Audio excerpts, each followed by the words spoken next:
Welcome back to the BT Studios. Jessica Glazer, Recruitment Director at Mind HR, is back in the BT Studios. Thank you so much for joining us this morning.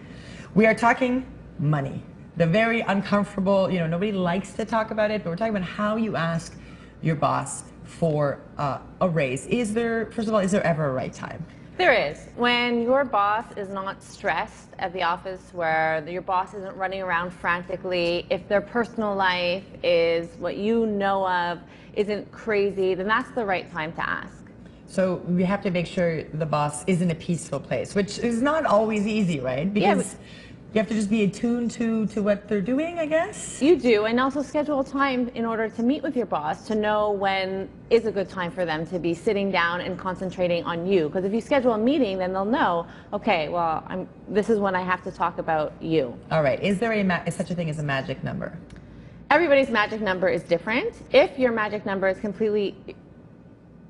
it's not realistic in the time that you're in right now. So let's say you're making 50,000, you want to make 100. That's just not realistic to ask, okay, I want 100,000. Yeah. So you need to have a plan, and you need to know what your plan is and what your 5-year goal, because that can be 5 to 6 years. That, you know what, I'm at 50, in about 4 or 5 years, I'd like to make 100K. That could be reasonable depending on what it is that you're doing. And should you discuss that? Like when you go in, and because how do you ask for the extra money? Do you come right out and say, I want this, meet me in the middle? How does that work? Well, in your head, that's how you're thinking, but that's not what you're going to say. Okay. What you're going to say is, I'm looking for, let's say we're going with 50. So listen, ideally you'd like to make 55 to 60, but you'll settle for 53. Right. So you're going in the middle, but really 53 is good for you. And it doesn't have to be the 55 right now or the 60.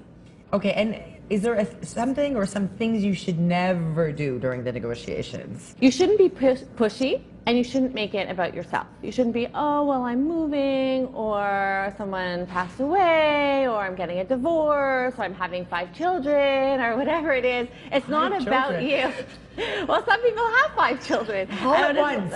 Yes. But it's not about you. But if you've already had the 5 children, you're like, I'm having trouble making ends meet. Well, that's not their problem. Right. The problem is, what have you done in order to deserve the money that you're about to receive? Okay, and say you've done all this and you really take the time and it doesn't work out.